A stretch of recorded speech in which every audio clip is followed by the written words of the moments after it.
మరో పక్కన నిరుద్యోగ యువతకి నెలకి 3,000 రూపాయలు చొప్పున నిరుద్యోగ భృతి ఇస్తాను అని చెప్పినటువంటి కార్యక్రమం.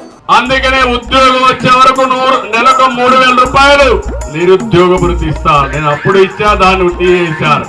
ఈ రోజుకి ఏ ఒక్క నిరుద్యోగ యువతకి కూడా ఒక్క రూపాయి కూడా సాయం చేసినటువంటి పరిస్థితి ఎక్కడా లేదు. అధికారం కోసం అబద్ధపు హామీలతో ప్రజలనెత్తిన టోపీ పెట్టి రాష్ట్రాన్ని ముంచేసిన కూటమి వెన్నుపోటుకు 2 ఏళ్లు పూర్తవుతున్న సందర్భంగా కూటమిపై పోరుకు రాజానగరం సిద్ధమైంది. రాజానగరంలో జరిగే రిలే నిరాహార దీక్షలో వైఎస్ఆర్సీపీ రాష్ట్ర యువజన విభాగం అధ్యక్షుడు మాజీ ఎమ్మెల్యే జక్కంపూడి రాజా గారు దీక్షలో పాల్గొంటున్నారు. జూన్ 12 మరియు 13వ తేదీ ఉదయం 9 గంటల నుంచి సాయంత్రం 5 గంటల వరకు జరిగే రిలే నిరాహార దీక్షలో పాల్గొని కూటమి ప్రభుత్వాన్ని నిలదీద్దాం. 13న సాయంత్రం 4 గంటలకు జరిగే బహిరంగ సభకు నిరుద్యోగ యువత, రైతు సోదరులు, మహిళలు, కార్మికులు, అన్ని వర్గాల ప్రజలు పెద్ద ఎత్తున తరలొచ్చి కూటమి తీరును ఎండగట్టి చంద్రబాబు పాలనను కడిగిద్దాం.